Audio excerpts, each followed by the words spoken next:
Welcome to Peter and Roughie's football show here on STV2. The main talking points on tonight's programme.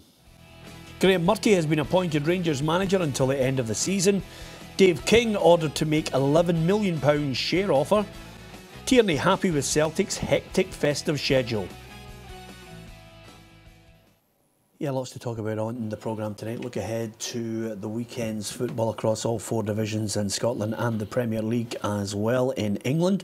The guest tonight, our Bootroom guest on a Friday as ever, is Hugh MacDonald. But Roughie, sometimes it just becomes unbearable when you're looking for the sympathy vote on the programme. But when you get out of a car when there's black ice, you have to take care. And the old one there broke his arm. It's an absolute sore one. Obviously, he was telling us how bad it was. It has to be an operation to get it set. Sore one. Yep, absolutely. The only thing, the upside though, is that the five-a-sides with Roughie this morning, I still get picked and go in front of him. Yeah, absolutely. And the other thing is, as if to put the tin lid on it, a little boy jammed his finger in the door today as well. So anybody who sees you, don't stand next to him. He's a jinx. It's as simple as that. Okay, lots to talk about. I think first we've got to start with this one. I think Graeme Murty, as the manager until the end of the season, was starting to look like a really strong possibility as time wore on. I think we've got to wish the lad the very best of luck. It's a dream come true for him. It's a dream job for him. What's your immediate reaction? Immediate reaction is two things. The first thing is that Pedro Caixinha was really in great jeopardy in August by losing to a Luxembourg team. I think that should have set some alarm bells going, you know, as to where do we go next with this. Also on that side of it, it looks as if where they went next is we've got Derek McInnes, that's it. We've got nobody, we've got no plan B, and they've been left with Graeme. Graeme as well, now I thought it was inevitable that he was going to be the end of the season because in other respects it was the most pragmatic move. We'll talk about stuff later on about Dave King as it was in the headlines. We know that it's a club that's surviving on loans.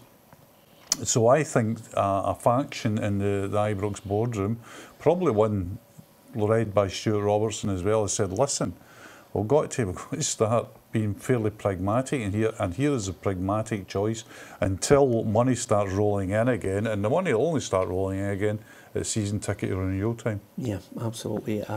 Here's Managing Director Stuart Robertson on the appointment. Delighted to announce that Graeme Murty, who you've got to know over the last couple of months, has been appointed manager until the end of this season. The board has been delighted with the way that Graeme's risen to the task over the last few weeks, and really just to show our faith in him, and also to to give us a bit of certainty through to the end of the season. We think that's the right decision to take. Well, we've had all sorts of what I call non-stories, Roughie. Nothing to do with Rangers, but plenty to do with people just speculating on a complete load of nonsense of managers who were linked with the job. Some of them well out of their pay scale, but Graeme Murty's got to go in there and prove that he's capable. He's had some really good results, the lad. My own feeling on it is they've left him wide open to a kicking all the way to the summer. Yeah, he certainly has. He's handled himself very well, but now he's going to really know what it's like, obviously, with the games coming up and the run into the season. You know, obviously challenging Aberdeen or Hibs, that's a must, you know, and that'll be a pressure he's never ever experienced. But I think, as you said there, with this appointment, as far as I'm concerned, it just means there's no money. There's no money at all. I think Caixinha has used up the budget.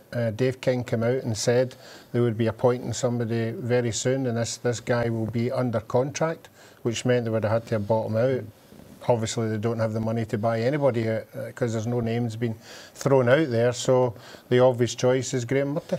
The whole thing as well as a shambles, Peter, in another respect, is that you've got a director of football there who now will not be making decisions on recruitment. Who says that? Not me, the Rangers board in their statement today. Graeme Murty, who to all intents and purposes is under-20s manager, is going to be making decisions on recruiting for the first team ahead of the director of football. Weird. Stuart Robertson reckons Murty's more than capable. it's clear we obviously, looked at Derek, Derek McInnes a few weeks ago, and so that indicates where we were then. But the confidence in Graeme, we've seen the way he's handled the situation, and he's risen to the task very, very well. So that has given us the confidence, it's given the whole board the confidence that Graeme's more than capable of taking us forward. Graeme's in pole position going forward, he's the man in possession of the job, so that goes without saying that Graeme's there and doing the job. And if he continues to do well, then we may have a very easy decision to take at the end of the season. Well, he's described the role that he's got as one that he's got to try and make himself irreplaceable. And of course, the new Rangers manager, albeit till the end of the season, wants to put his stamp on the team.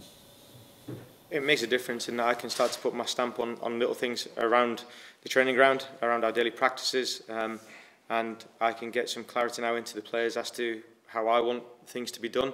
And for me, that just takes a load off my mind. I'm not trying to prepare the team for someone else to look at.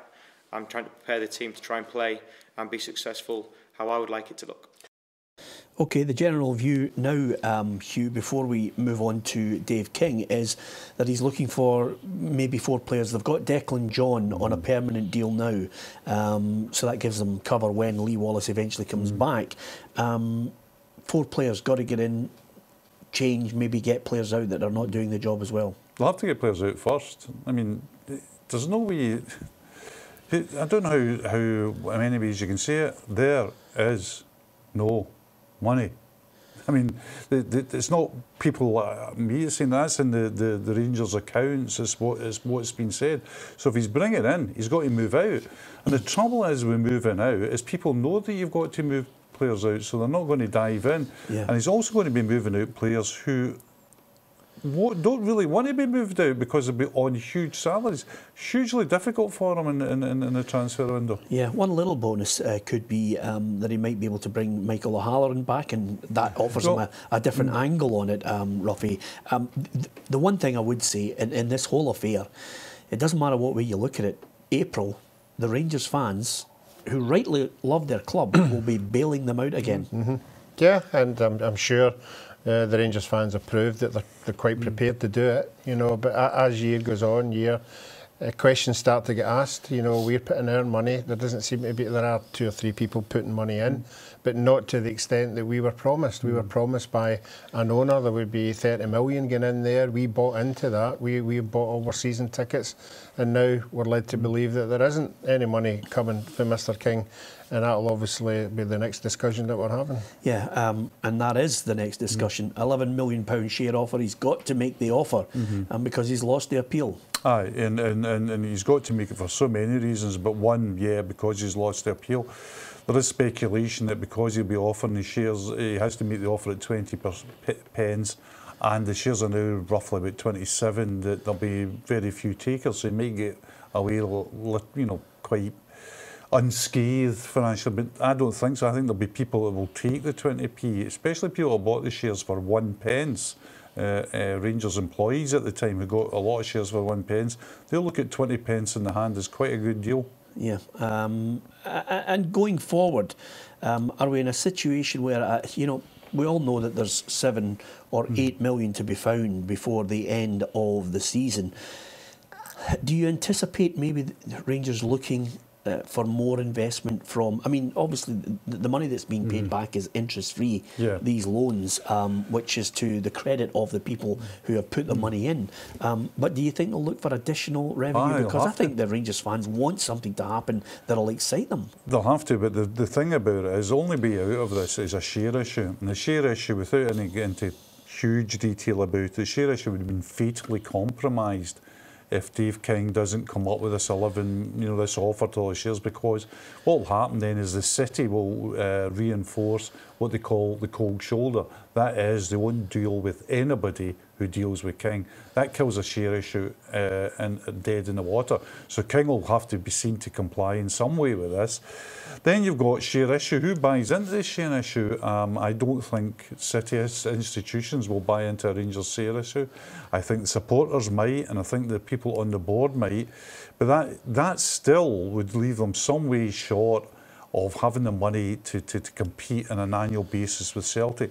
As Stuart Robertson, managing director, said in his replies to the Club 1872 this week, what they really need is sustained involvement in Europe, probably of a Champions League level. That train ain't coming along anytime soon. Yeah, and I know from the Rangers 1872 group that they're not happy with some of the answers that were delivered to them out with the AGM. So, interesting times. But Graeme Murty, we wish him all the best in his role. He's got a tough couple of games coming up, one of them down at Rugby Park. It's the early kick-off tomorrow. We'll hear from Steve Clarke as well on this one. Killie against Rangers to talk about. After the break also, we'll hear from Tony Docherty, the Aberdeen assistant. We'll also hear from Brendan Rodgers, Neil Lennon, and of course we'll go into the Hearts camp as well. There's lots of good football over the weekend and we've got lots to talk about with that. As ever, after the quick break here, we'll give you the answer to our teaser question as well. Killie Rangers, who's going to win it? You can give us your view.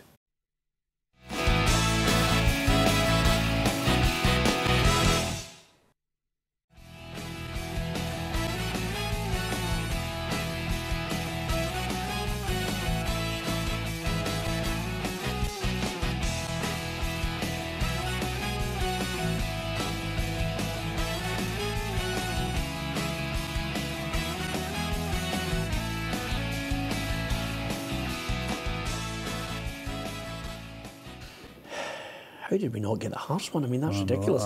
Roughie opted for 1966. Anyway, at least we were close. Right, so there it was, 1960. Gordon Smith says you don't get any points for being close. Yeah. Does it say like that? It sounded like something in a Hitchcock film there, Roughie. Alan Poe. Yeah. So let's move on to, well, of course, it's Kilmarnock Rangers, the early kick-off. Killie boss Steve Clarke's already said he no interest in the Rangers job. I'm not quite sure where that came from, but as far as the game's concerned, both he and his players looking forward to this one. Yeah, it should be good. I hope the players relish the atmosphere. Most players that I know, certainly my own experience, the bigger the stage, the better you want to play. Hopefully that will be the case at the weekend for our players, that they'll all stand up, bring their A game to the pitch, and if we do that and we play well as a team, then we have a chance of getting a positive result for the club, which is what we all want. Oh, this has got the makings of a cracker, Hugh. Absolutely, and he's just, when you look at him now, the job, I'm still always kind of have to punch myself that he's come up to Scotland because of his pedigree, you know. Yeah. He's sitting there, he's looking more and more relaxed in that job, more and more assured in that job. We talk about Kilmarnock's home form not being great, but they've had a couple of results in the last couple of weeks that have, you know, hinted that might not always be the case. But you're right, Peter, what a game for tomorrow, because the Rangers support as well will be looking very, very closely at this game. It's all right for Stuart Robertson to say, you know, that Graeme Murty's, you know, stepped up and got big results, and he has. He's got 2 great results against Aberdeen, but he's also lost to Hamilton, Dundee, St Johnstone. You can't add Kilmarnock to it, not so quickly. Yeah, OK. Who's winning, Roughie? Rangers 2-1 for me. I think Rangers will just nick it, yeah. OK, let's switch our attention to a game that is undoubtedly game of the day. Everyone at the top end of the table is wondering, can Aberdeen inflict a bit of damage on Celtic the way Hearts managed to do at Tynecastle? This one really could set the cat among the pigeons if the Dons were to try and get all 3 points, if they were to succeed in that. Of course, Brendan Rodgers getting ready for this game, licking his lips, and he'll look across at the dugout and realise that the man in charge is Derek McInnes, just with... I think he's honest enough to admit he's not too surprised that Derek McInnes is still there. I think that, I suppose everyone was maybe expecting him to go because of his allegiances there, being a player and obviously club that he supported. But as a manager, you also have to have a strategic, you know, it can't be always with the heart. You know, you have to, you know, think things through, and obviously you maybe have to speak to people and find out, you know, really what the strategy is, and is everything aligned within that. before you can make a decision, because football managing, as you see now, is a precarious business, and what's important is that you go into a club that has stability. Okay, so with that in mind, when you listen to that, you're thinking, okay, he's throwing a few grenades in there. Yeah, got to go in a club that has stability, etc., etc. I mean, after that, to maybe inform the viewers, they don't know how the wee things work. That's what they call a broadcast press conference, where radio and television will introduce. After that, he'll be going and he'll talk to the written press. Yes. And I think it's safe in saying that will be a line that will be vigorously pursued by the written press, and might be on the back pages of your papers tomorrow. The one that why McInnes didn't take the Rangers job by Brendan Rodgers. Yeah, okay. As far as the game itself is concerned, they've been coming thick and fast for Celtic. They're now unbeaten in one, Roughie. So as far as this game is concerned, it's a whole clutch of games that have really tested Celtic. Kieran Tierney, though, says, bring it on. Last Christmas I was out. Obviously I'd broke my leg in that at the time, so I was kind of gutted seeing the team winning and playing well, and you always want to be a part of that, so I don't care how many games there is, it's just good to be involved. Yeah, he had that injury, he was out, and he missed that campaign last year, sitting on the sidelines. Now fighting fit, he's the ever-present. Yeah, you can see what it meant to him the other night there when he scored. It's his club, he's been there for a long, long time, and certainly scoring goals is the highlight for him. And you're right, when you're on a run and you've got this stage of the season when there's still things to be won. Okay, that record's not there. The other record is their home record, that they haven't been beaten for a long, long time. So there's still lots of things to go for, and I'm sure the game will be an eye-opener for everybody. I think we're all waiting to see if Aberdeen can turn up at a big game and produce, because they haven't done it in numerous occasions, and I think Derek McInnes will be trying to say to him, look, this is the time that you have to perform. And interesting as well, Alan, is how Brendan McInnes sets up tomorrow. He set up at one point in the cup final. I thought he set up his team, Scottish Cup final, where Roger scored late on to win it for Celtic. I thought he set up his team really well in the pressing Celtic very high up the park. He did, that was the Craig Levine template last week. There is dangers in that as well, because that's not a fail-safe one. So I'm just wondering, I was very interested in a Derek McInnes selection 45 minutes before a Celtic game. Yeah, okay. Well, let's look at Aberdeen. I mean, to be fair, they've scored 8 goals in 3 games, 3 wins out of 3, and that impressive win against Hibernian as well. And the Aberdeen assistant, Tony Docherty, says it's important they keep their good run going. We're showing a lot of confidence. We're seeing that in training, we're seeing that the way the boys are, and they're taking that into games. And we're on that unbeaten run, we're on a winning run, and we want to continue that. And we go down to Celtic tomorrow. We know we've got to be our best, we know that. But we're equipped with players that can do that. We've got a squad that we'll call upon, and we'll make sure that we're putting our best chances to win the game forward, and we've done a lot of work into that, and we'll make sure that use that confidence that the boys have got for the last 3 performances and go into the game looking to get that win. Yep, of course, if they're going to get the win, they're going to have a battle, and more often than not, it usually the most important section of it is the midfield. Here's one man that needs to perform, Kenny McLean. Everybody wants to be the ones to do that. Definitely, no doubt about that. We spoke about it. It would have been great to have been us, but as I say, we don't approach the game any differently. If they still had that invincible tag, we would still go into the game wanting to win it, and it's no different. So we'll go into it, as I say, we're very confident. Celtic have had that defeat, so it might have deflated them a bit. They get a good result midweek against Partick Thistle, but as I say, we're not going to approach the game any differently from what we've done previously. We'll go in there, we're really confident right now, which is excellent. Brendan Rodgers already said he wants double-digit figures as far as the gap in the Scottish Premiership. If Aberdeen were to win at Celtic Park, suddenly that would blow it all wide open. Yeah, absolutely as well. And you would have to think that Brendan Rodgers is head-to-head with Derek McInnes is heavily biased in favour of the Northern Irishman. So you'd have to think that they'd be looking pretty positive tomorrow. But I think Aberdeen are in a strong place at the moment. I think they're invigorated. I also think Celtic it's been a long season for them so far, and I always get the feeling, although they all deny it at Lennoxtown and amongst the players, that the break is what they're looking to. So I think it'll be a hugely entertaining, fascinating game tomorrow. And you were asking me for my opinion, my score. I still think Celtic will win it. I think they've got more quality in the front six than Aberdeen, and I think that's where it'll be won. I think Aberdeen will go there. Be positive right for the start. I think they'll take a lot out of the Hearts game. I agree with you. But I don't think Celtic are firing at all cylinders. And I think it'll be one each. Right. What an anticlimax. Honestly, I mean, I could see it coming. It was the shower scene in Psycho at the beginning there. We were all getting worked up, and then zing, zing, zing, zing. Nothing. Yeah, absolutely flat as a pancake. And if you to look back over 2017, every week without fail, he's gone clap, clap, clap, clap, clap, bang. You know, you can see it coming. You built it up there, and then we thought to ourselves, here comes a decisive opinion on it. Proof will be in the pudding tomorrow night. Yeah, absolutely. Okay, just a couple of things before we hit the break. Tony McGlennon has issued a notice of complaint to Duncan Skinner, one of the Aberdeen directors, on betting situations. It's amazing how they all get found out, isn't it? Aye, but it's amazing how they all continue to do it. The rule's dead simple. Don't bet on football. And I'll tell you another thing as well. We've got this habit up here of just brushing off. Can you imagine if a Juventus director had admitted backing his team to lose a match?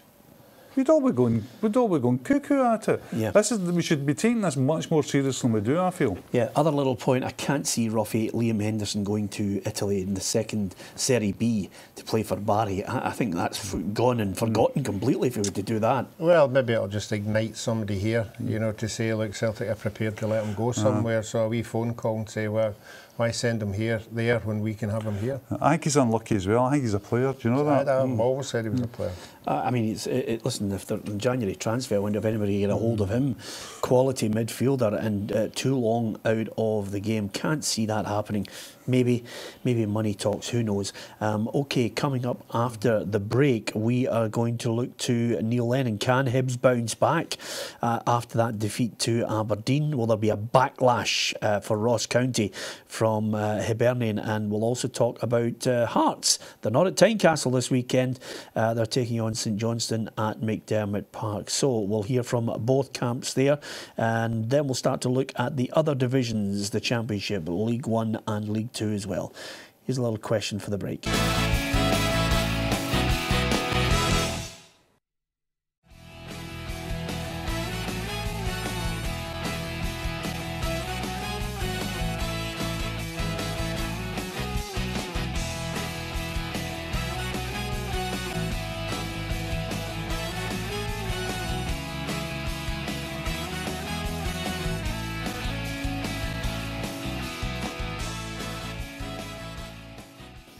Yeah, I can remember that cup final.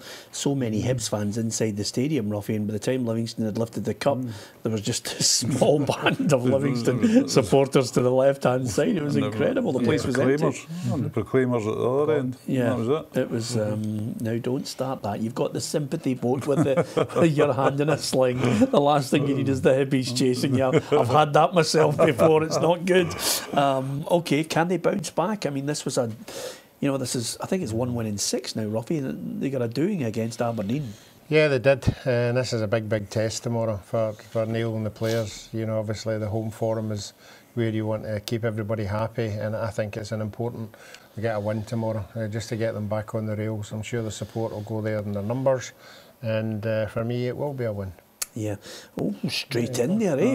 No bother, no build-up or anything. Hibbies to win it. Of course, I think the January transfer window is going to be interesting for everyone, but for Hibs, he's obviously going to have to look for a backup goalkeeper. Do you think this goalkeeper he signs next is going to be the #1 goalkeeper?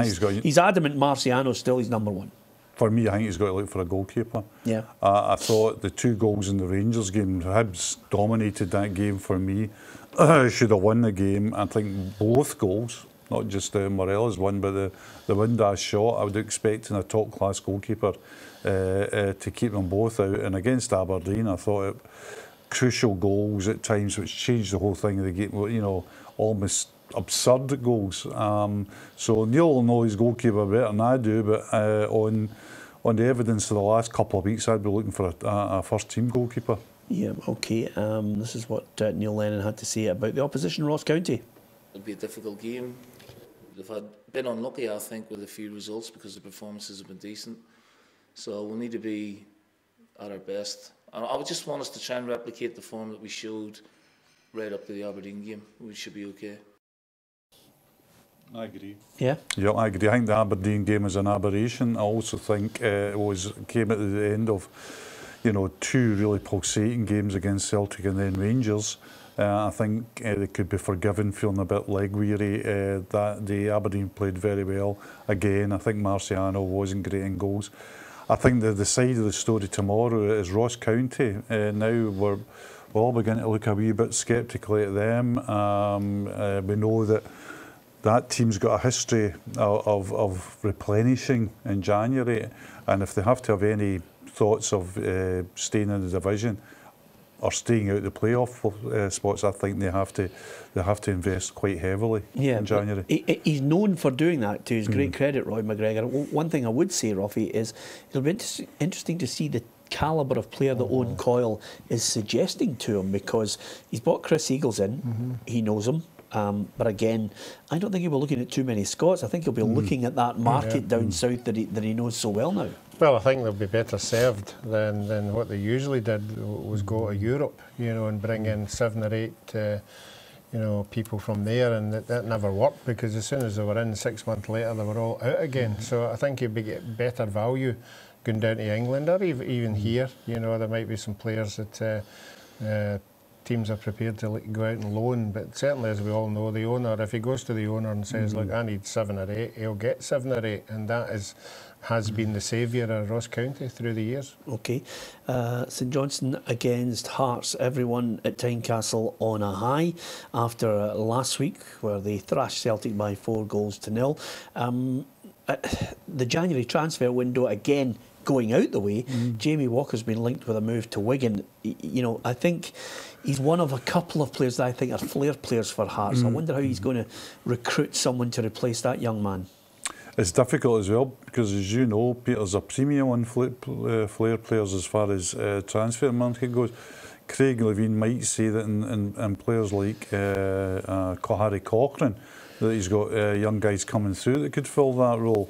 They certainly looked very enterprising last Sunday. I was very impressed with the Hearts' performance. I was very impressed with the way some of the bigger players who have not been playing so well, like Kyle Lafferty, who's we know has had that off-field problem over the gambling addiction.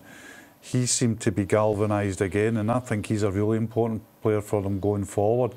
I think that was a huge result for Hearts last week in terms of morale, in terms of galvanising their support as well. I expect it to be a really tough game tomorrow, though. No surprise, St Johnstone's away record seems to be better. The home stuff is not impressive, as Austin McPhee mentioned yesterday. Now we move to St Johnstone. Of course, there will not be a full house. It will not have the same atmosphere. We've not won there since November 2010. We've not won there in, I think, 9 games. So, in some ways, there couldn't be a better game for us, because clearly that fixture has caused numerous managers problems in the past. And if you're going to have confidence, you want to take it into a game like that where you have a poor record. And that should certainly, you know, help us at the weekend.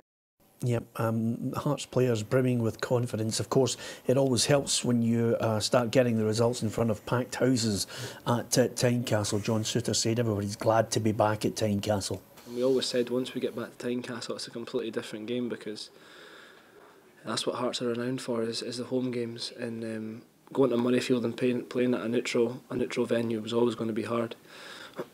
And that's how it turned out. But now we're back, and the fans behind us, and you showed at the weekend what that can do to the boys and how it can raise everyone's game. Yeah, now they just have to keep winning away from home as well, and it'll all be rosy in the garden. Yeah. Are they going to win? I don't think they will tomorrow. I think it'll be a draw tomorrow. I know St Johnstone's home form was patchy, but people forgetting they're coming out of a good performance as well. They've had seesaw season, St Johnstone. But I think I'll tell you one thing tomorrow. I wouldn't mind having being the guy who bets on the number of yellow cards, because that'll be a physical match tomorrow. Yeah, Roughie? Yeah, I think obviously both teams are going to take something out of last week. I'm going to go with home advantage. I'm going to go St Johnstone 2-1-1.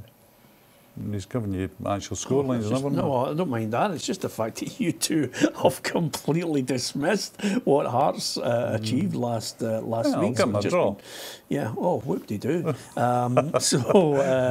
We'll move on to Motherwell against Dundee. Of course, Louis Moult still trying to sneak in one game before he goes. I'm not so sure he'll get there with it. But here's Stephen Robinson on the opposition.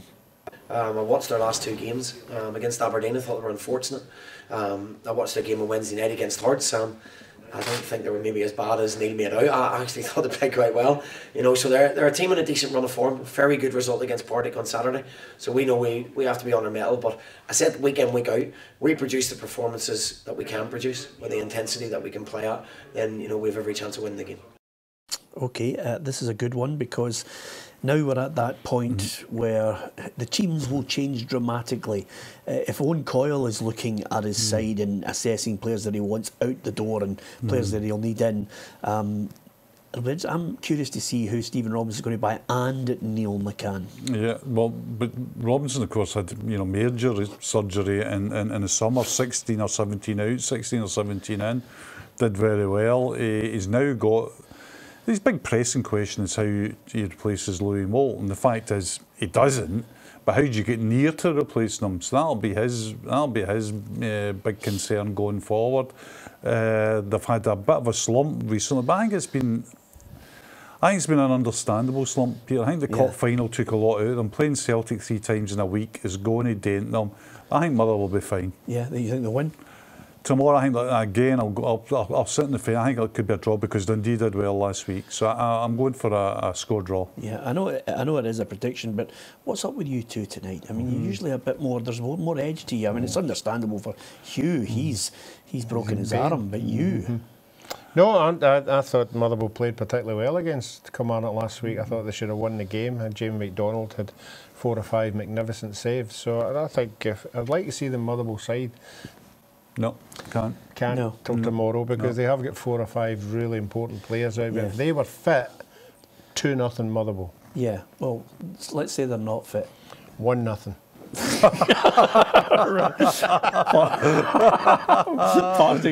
Partick Thistle against Hamilton. I can't wait for this one.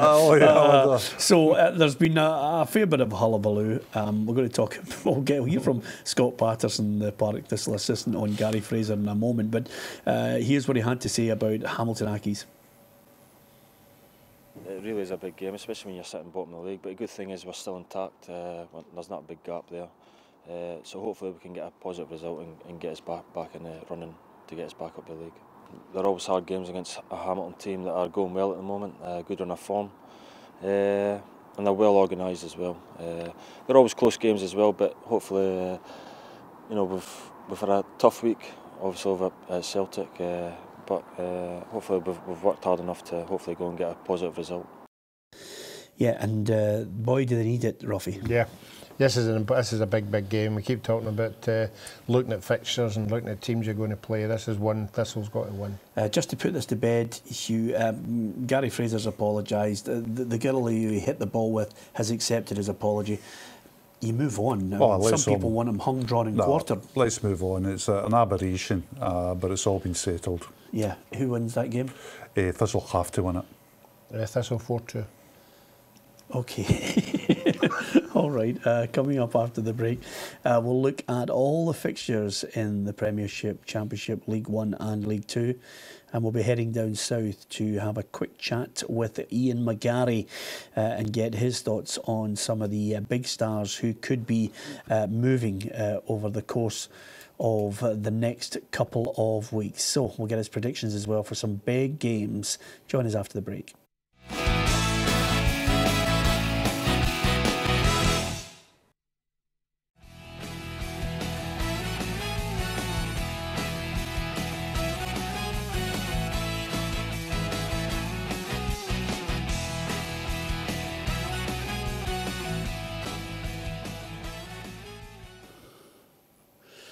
I didn't have any chance whatsoever. I don't even know some of the clubs that they played for either. There's no chance there, Hugh, on that one. Did you even attempt it, Roughie?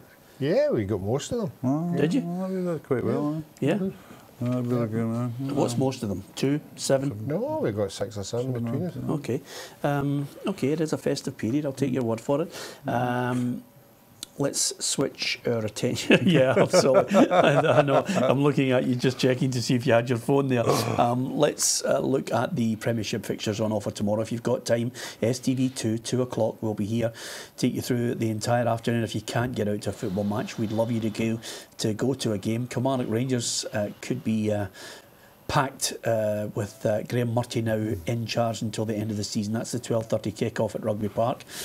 It's Celtic against Aberdeen, Hibs against Ross County, Motherwell Dundee, Partick Thistle Hamilton and St Johnstone Hearts. And just, Roughie, that table tells you how tight it is at the bottom end of the Premiership. Yeah, I think every manager knows how important the games are coming up, particularly against the teams that you're playing against. And we touched on Partick Thistle Hamilton there, but I think it's a massive... Whatever teams will be wanting to get into the top 6 before the break, you know, it takes a lot of pressure off them. Yep, okay, that's the Premiership table. What about the games on offer in the other 3 divisions? Our game of the day, we'll have our man Des McKeown out there at Morton against Inverness. Every chance this one could be a draw because Des usually gets a draw, but over and above that, Inverness have really managed to shut the back door. Inverness have really improved under John Robertson. At the beginning of the season, I had a real fear that they could be a parachute club, go right down, right through that division and out the other door.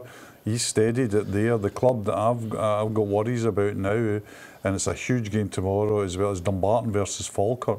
Yeah. There's a hint that there's, I mean, everybody would accept the Brecon are going down, but the playoff place has been so important, and Falkirk are just, there's just a wee gap opening up there, and Falkirk are sitting there just a bit adrift at the moment, Peter. Yeah.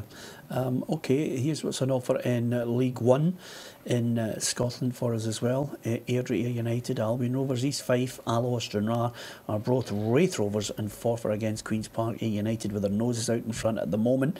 League 2, it's Annan against Edinburgh, Clyde Berwick Rangers, Peterhead Cowdenbeath, Stenhousemuir against Elgin City and Stirling Albion against Montrose.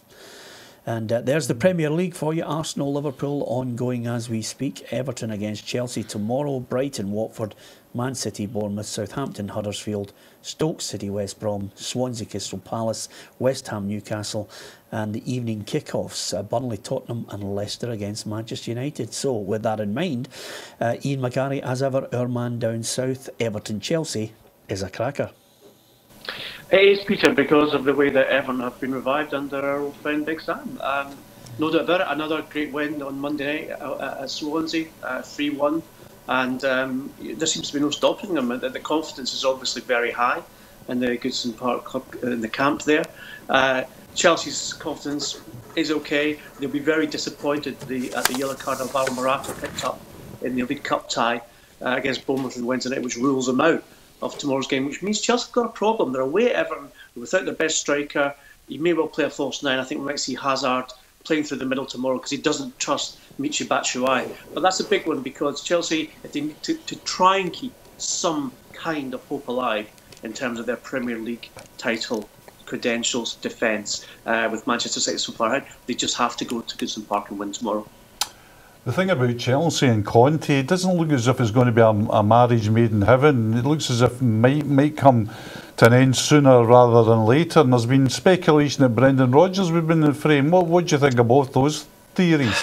Well, here, I think we've been saying on the show for a few weeks now that Antonio Conte, I don't believe will be the manager of Chelsea next season.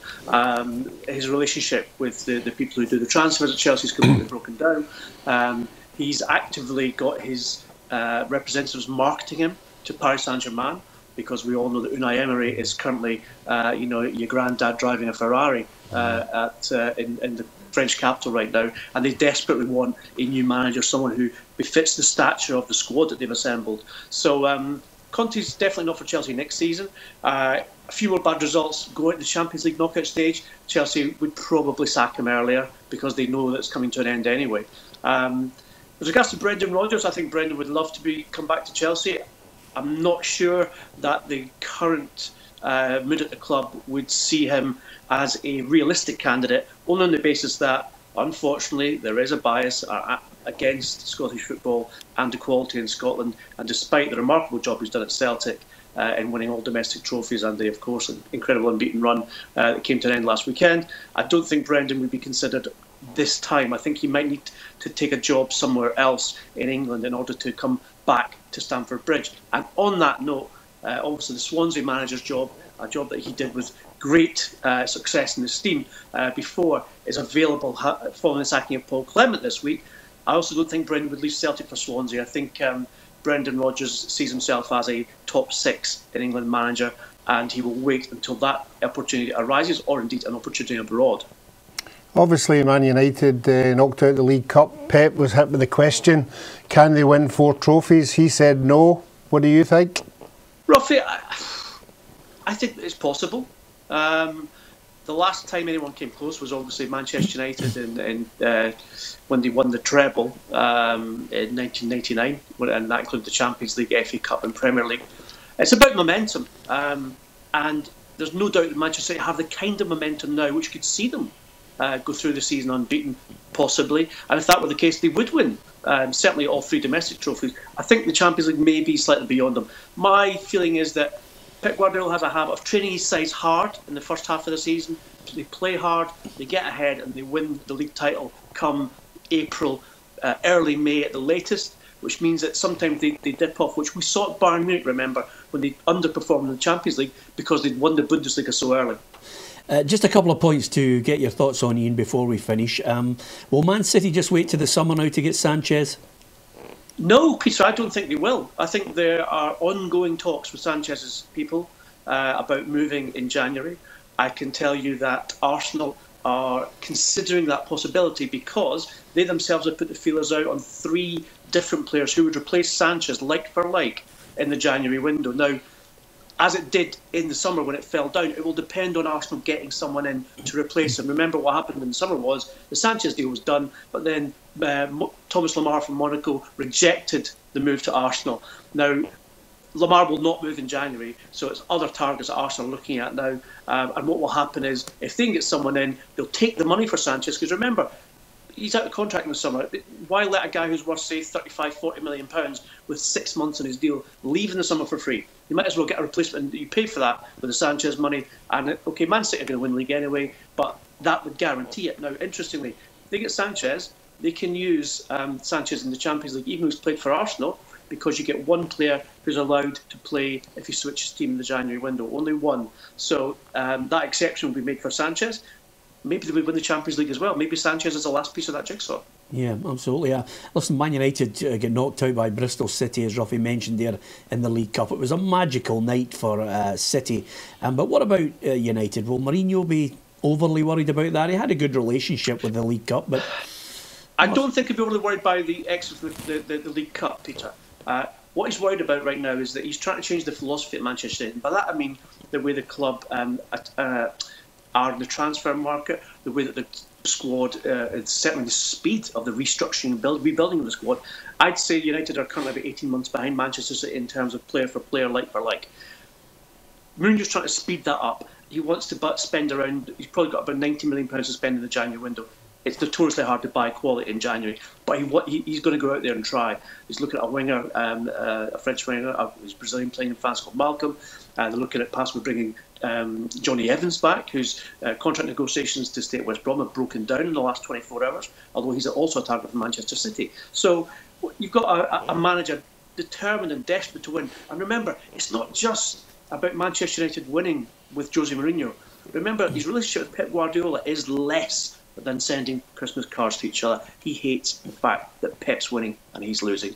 Big game for them tomorrow evening, Leicester City away. Not going to be easy, especially coming on the back of that defeat. But he changed 10 players on Wednesday night, and so those players will return to the squad. You'd expect them to get a result. However, I agree in the sense that Mourinho's got a lot to do, I think, over the next 6 weeks to improve Manchester United's fortunes. Yeah, just before you go, we're getting a lot of complaints from granddads who still drive their Ferraris and they're worried about whether they should continue or not. And we're getting a lot of, texts coming in from people saying, where's the silver mirror and the bookshelves? But it's holiday home and Christmas time for you. I do hope you watch your Christmas movies with all the family. And from everyone in the football show, have a great Christmas, Ian. And to you and all our viewers, Peter. Yeah, spoken like a true professional, Ian McGarry there, and that's almost it for us. Hopefully you'll join us tomorrow for our last Peter and Roughie football show of 2017, 2 o'clock STV2. I'm sure, Roughie, it's time to wish everyone a Merry Christmas. I hope they have a great one. Yes, I would like to think, obviously, everybody will have a Merry Christmas, and we'll see you in the new year. Yeah, and I'm the same. Merry Christmas, and tomorrow, if you can get out the Christmas shopping, nothing better. Sit down, even get some wrapping to do, come and listen to us talk our stuff on Scottish football. Yep, absolutely. Join us at 2 o'clock on STV2 if you can. Thanks to everyone for your support through 2017. In 2018, we're coming back bigger and better. We can promise you that. From everyone on the team, good night, Merry Christmas.